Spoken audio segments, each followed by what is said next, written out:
आज जो हमारे गेस्ट हैं यहाँ पर पीछे बैक स्टेज पर, वो इंडिया की टॉप एडटेक कंपनीज में से एक कंपनी के फाउंडर हैं। आप लोगों ने नाम सुना होगा, Utkarsh classes Jodhpur. Please give an energetic and warm welcome to the one and only doctor Nirmal Gehlot.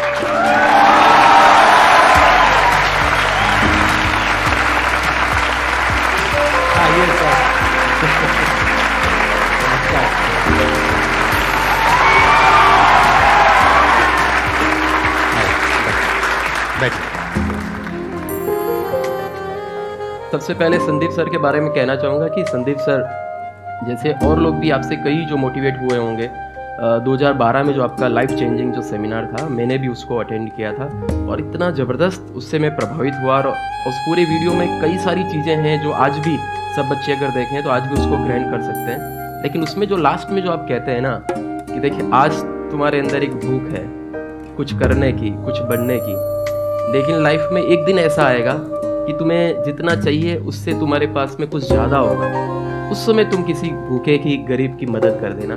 Sir मैं आपको बताऊं 2012 से लेके अब तक मैं रुका नहीं हूं। जो बच्चे जानते हैं सबको पता होगा, हमने जो गुरुकुल बनाए, हॉस्पिटल्स बनाए, लाइब्रेरीज स्थापित की, एम्बुलेंसेज जो चलाई, मतलब राजस्थान मुझे लगता है आज की तारीख में मुझे लोग एंटरप्रेन्योर से ज़्यादा एक सेवाभावी व्यक्तित्व के रूप में जानते हैं। और वो जो 2012 में जो मैंने आपका वो वीडियो देखा, मतलब उस समय जब लास्ट में जब आप बोलते हैं कि मैं हाथ जोड़ के मांगता हूँ आप सबसे, तुम्हारी देना चाहो, इच्छा हो तो देना, नहीं तो नहीं देना, मतलब उस समय मैं पूरा वीडियो देखते हुए इतना भावुक था, यार बंदा जो मांगेगा ना उसको देंगे। लेकिन जब आपने ये मांगा किसी की भलाई कर लेना, मदद कर देना, मतलब इतना टच हुआ कि मतलब उसको शब्दों में बयान नहीं कर सकते।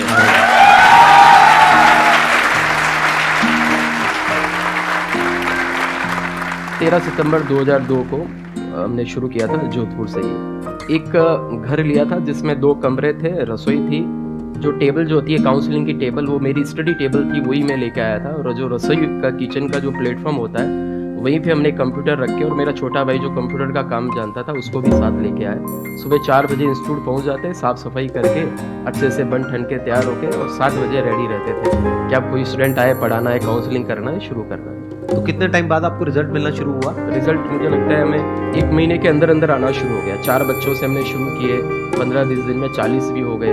और जिस बिल्डिंग में मैंने शुरू किया था 2 महीने बाद में हमें वो चेंज करनी पड़ी, तो छोटी पड़ गई जगह। छोटी पड़ गई जगह। लेकिन स्पेशली मैंने देखा कोविड के टाइम पे जिस तरह से ऑनलाइन आपने जो ये ट्रांजिशन किया, जबकि ऑफलाइन देखा जाए तो आपका अच्छा खासा चल रहा था, आपको जरूरत नहीं थी ऑनलाइन ज़्यादा कुछ करने की, बट आप बड़े सही टाइम पे ऑनलाइन आए, जिसकी वजह से आई थिंक इतना आप एक्सपेक्ट कर पाए। फरवरी 2017 की बात है, हमारे एक ऑफिस बॉय जो उसकी शिकायत एक सेंटर मैनेजर करता है कि सर आजकल सफाई में ध्यान नहीं देता है। मैंने कहा क्यों, क्या करता है उस समय? सर उस समय बैठे बैठे यूट्यूब पे वीडियो देखा करता है। मेरे दिमाग में एकदम आया, हम तो वो इंटरनेट कैफ़े वाले ज़माने के लोग जहाँ 50-50 रुपये आधा घंटे के देते थे। मैंने सोचा यार ऑफिस बॉय जो है अफोर्ड कैसे कर पा रहा है। फिर पता चला कि उसने लाइन में लग के सप्ताह भर पहले जियो की सिम खरीद ली थी और रोज का उसको डेटा फ्री था, 1 GB डाटा फ्री मिल रहा है। राइट। बस वहीं से माइंड स्ट्राइक किया कि यार ये जो है कुछ बड़ा बदलाव आने वाला है। तो उस समय हमारा एकदम तुरंत आया कि अब हमें भी स्टूडियो बनाना है और इस फील्ड में अब आगे जाना है। ऑनलाइन एजुकेशन जो है ये आने वाले दिनों में विद्यार्थी जो है अगर गाना सुन सकता है, मूवी देख सकता है, तो निश्चित रूप से आने वाले दिनों में एजुकेशन भी जो है वो यूट्यूब चैनल के माध्यम से कर सकता है।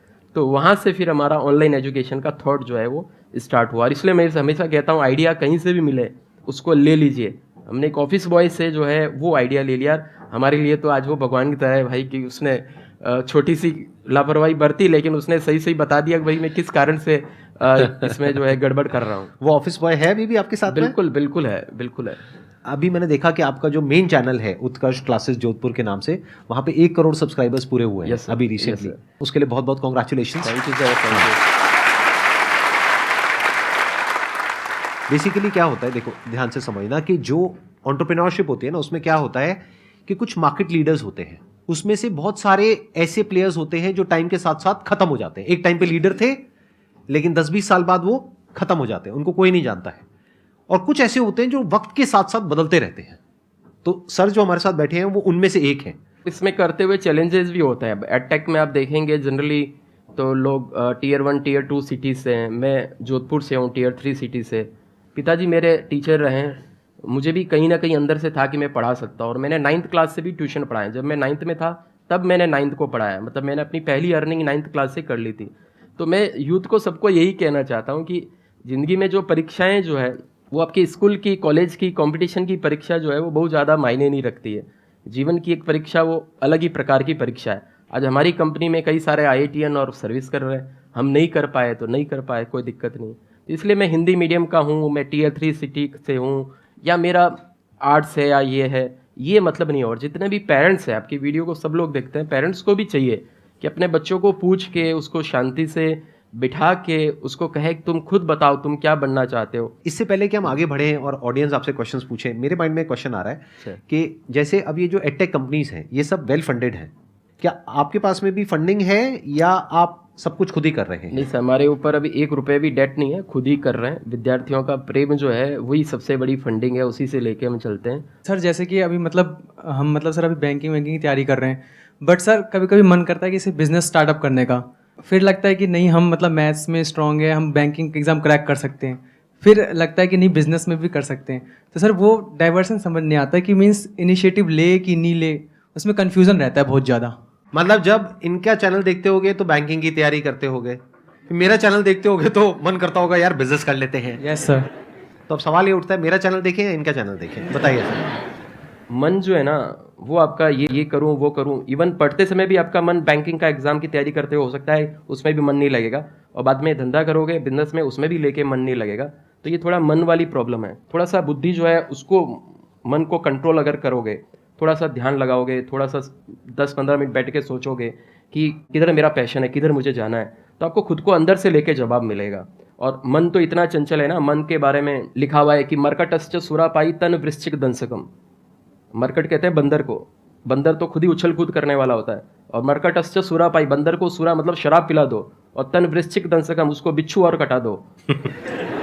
तो बंदर को शराब पिला के बिच्छू डसवा दो, ऐसा मन है, और उस मन को कंट्रोल करने वाली बुद्धि है।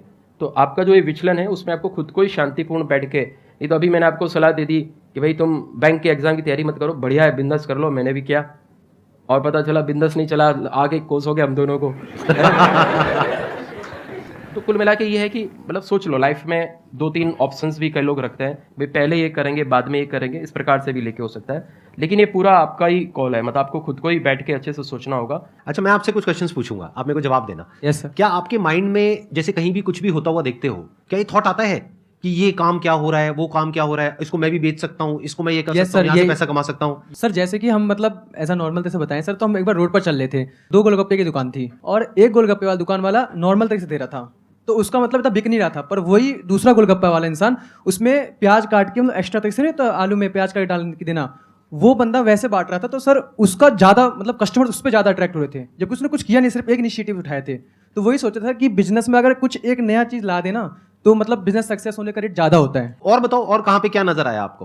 बिकॉज मैं क्या समझने की कोशिश कर रहा हूँ, देखना ध्यान से समझना, जो एंटरप्रेन्योर्स होते हैं ना, उनका दिमाग 24 घंटे यही चल रहा होता है कि जैसे फॉर एग्जांपल कहीं जाएंगे, किसी इंस्टीट्यूट में ज्वाइन करेंगे, तो उनका दिमाग यहाँ नहीं चलेगा कि मेरे को इसको क्रैक करना है, वो ये सोचेंगे इंस्टीट्यूट वाला कितना कमा रहा है। अच्छा, क्या ऐसा हो सकता है मैं अपने किसी फ्रेंड को इस इंस्टीट्यूट में ले आऊं और यहाँ पे पहले से बात कर लूं और मेरे को कमीशन मिल जाए? सर कर तो आपका एंटरप्रेन्योर का दिमाग है। सर ये टेलीपैथी कहेंगे। मैंने ग्रेजुएशन के बाद में तैयारी के लिए, कंपटीशन की तैयारी के लिए मैं जयपुर गया, और वहाँ पे 3-3, 4-4 दिन अलग अलग कोचिंग में जाके मैंने डेमो लिए, और मुझे वहाँ पे लग रहा था अरे यार इनसे बढ़िया तो मैं ही पढ़ा सकता हूँ और मैं भी अच्छा कर सकता हूँ। इतने सारे स्टूडेंट्स इनके पास में, हाँ। तो अपने को कंपटीशन की तैयारी तो नहीं करनी है, अपन भी कोचिंग खोलेंगे। मुझे एग्जैक्टली नहीं पता कि आपने ऐसा सोचा या नहीं सोचा, बट मैं गेस करता हूँ, आप बताना कि मैं ठीक कह रहा हूँ या गलत कह रहा हूँ। जैसे वो सुहानी शाह वाला सेशन देखा था ना आप लोगों ने, माइंड रीड करती है वो, तो अब मैं सर का माइंड रीड करने की पूरी कोशिश करूंगा, ठीक है? तो सर अब आप बताएंगे कि मैं सही कह रहा हूँ या गलत कह रहा हूँ। जिस वक्त आपने सोचा होगा, जब वो इंस्टीट्यूट्स में आप गए होगे अलग अलग कोचिंग में, और ये वो पहले तो आपके माइंड में थॉट आया होगा कि इनसे बढ़िया मैं पढ़ा सकता हूँ, जो अभी आपने खुद बताया। अब जो आपने नहीं बताया वो मैं बताने की कोशिश करता हूँ। आपके माइंड में ये भी थॉट आया होगा कि इन बच्चों को यहाँ से पढ़ने के लिए जोधपुर से वहां पे जाना पड़ता है। बिल्कुल बिल्कुल बोला सर ने।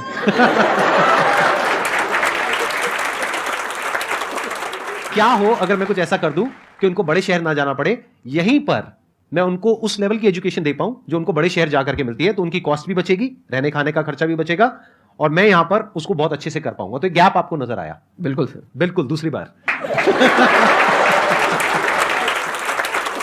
तो भाई साहब ऐसा है कि आपने जो क्वेश्चन पूछा है कि अगर तो आपका माइंड ऐसे ही चलता है हर जगह आपको अपॉर्चुनिटी नजर आती है। जैसे दो तरह के लोग होते हैं, एक होते हैं उनके सामने भी ले जाकर के अपॉर्चुनिटी रख दोगे ना, वो कहेंगे अरे इसमें तो कुछ नहीं है, बेकार है, ये तो सब कर लेंगे, अरे इसमें क्या है, ये है, वो 1000 कमियां निकाल देंगे। और अगर कोई ऐसी जगह है जहां पर के लोग हजारों कमियां निकाल रहे हैं, फिर भी आपको अपॉर्चुनिटी नजर आ रही है, आप कह रहे हो नहीं नहीं नहीं नहीं, देखो यहां पर तो बहुत कुछ हो सकता है। जैसे इन्होंने जब सोचा होगा, जाकर के अपना सबसे डिस्कस किया होगा, तो सब लोगों ने यही बोला होगा कि इसमें क्या होगा पड़ा नहीं, है, तुमसे यहाँ पर होगा तो कोई नहीं। कर ही नहीं रहा है, ऐसा तो कुछ हो ही नहीं रहा है। सब लोगों का छोड़ो, चाचा मामा लोगों ने भी कहा करे भाई इतने सारे कोचिंग पहले से हैं, तू कैसे करेगा कैसे करेगा। यहाँ छोटे शहर में बैठ के बस उसी समय तो उसी अपने को समय शुरू आग होना है लग कि जाती हाँ, है, हाँ। अब हमें करके दिखाना अब ही करके दिखाना। ये सेम कहानी होती है हर एंटरप्रेन्योर की, मेरी कहानी, इनकी कहानी, और जितने भी एंटरप्रेन्योर हैं सबकी कहानी सेम मिलेगी। तो अगर ये थॉट बार बार चल रहा है, ऑटोमेटिकली चल रहा है, और चाह करके भी आप इससे पीछा नहीं छुड़ा पा रहे हो, तो अब आपके लिए बिजनेस है। सर जैसे कि नोटिस करते हैं ना, तो मीन्स की उसके मतलब सोचते रहते हैं कि इस टाइप से, मतलब इनिशिएटिव लेने में वो प्रॉब्लम होती है कि जैसे सोचते हैं तो फिर फैमिली का प्रेशर आता है कि नहीं बैंकिंग की जॉब तैयारी करो, बट जब तैयारी प्रिपरेशन स्टार्ट करते हो तो माइंड में चलता रहता है कि ऐसा हो जाता तो यार ऐसा हो हाँ, सकता तो है। फिर आपके लिए बिजनेस नहीं है। साफ कहना, सुखी रहना, कड़वा बोल रहा हूं लेकिन सच है, ध्यान से सुनना। अगर बिजनेस आपके लिए एक्चुअल में होगा तो आप ये सब बोलोगे ही नहीं जो अभी आप बोल रहे हो कि फैमिली का प्रेशर आता है, या फैमिली ऐसे बोलेगी वैसे बोलेगी, ये बोलेगी वो बोलेगी, वॉटेवर, या फिर ये प्रेशर की वजह से मैं रुक जाता हूं। आप नहीं रुक सकते ना। जैसे अगर प्रेशर आता है आपको, बहुत तरह के प्रेशर होते हैं, अभी कोई प्रेशर आ रहा है, मान लेते हैं आ रहा है, और मान लेते हैं बहुत तेज आ रहा है, बहुत जोर का, जितना जोर का आज से पहले कभी नहीं आया, रुकोगे मेरे कहने पे या किसी के भी कहने पे, या भाग जाओगे बाहर? भाग जाएंगे सर। तो बिजनेस आपके लिए है, समझिए।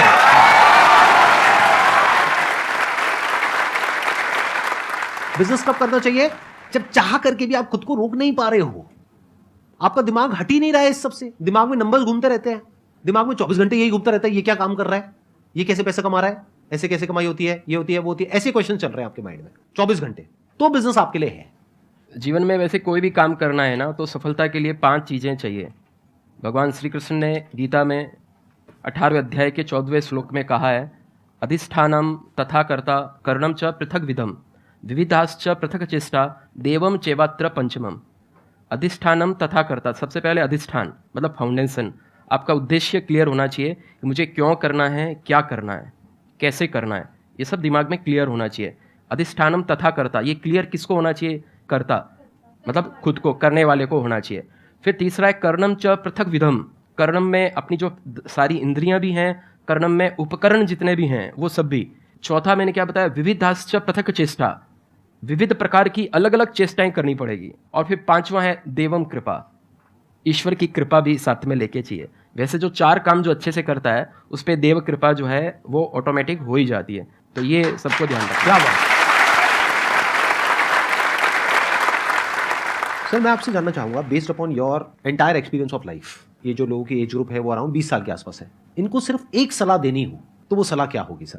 सर आपने अपने एक लाइफ चेंजिंग सेमिनार में जो लास्ट में जो कहा था ना कि ज़िंदगी ऐसी जीनी है हर तरीके से कि लास्ट में जाते वो कहो कि वाह मज़ा आ गया। इसी में एक लाइन और मैं ऐड करूँगा, इतनी ज़बरदस्त तरीके से, इतनी शानदार तरीके से जीनी है, ईमानदारी से जीनी है, शुचिता के साथ जीनी है, लोगों की भलाई करते हुए जीनी है, जो भी काम करना है उसको पूरा प्रामाणिकता के साथ काम करना है।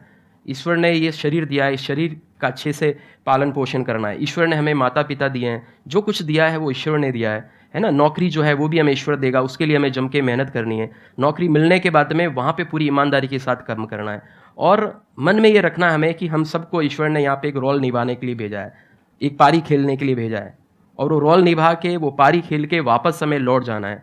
और जब हम लौटें ना, तो लौटते समय जब हम पीछे मुड़ के अपनी ज़िंदगी को देखें तो खुशी के आंसू जो है उस समय आपके आए, दुख के पश्चाताप के वो आंसू आपको नहीं आए। और जब आप यहाँ से विदा हो तो देवता लोग जब आप पारी समाप्त करके जब जाओ अपना बैट लेके और मुस्कुराते हुए शतक मार के, तो सारे देवता लोग जो है जम के ताली बजाए, वाह शाबाशी दे बंदा, क्या गजब की पारी खेल के आया है।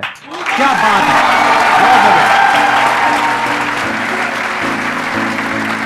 Thank you so much sir.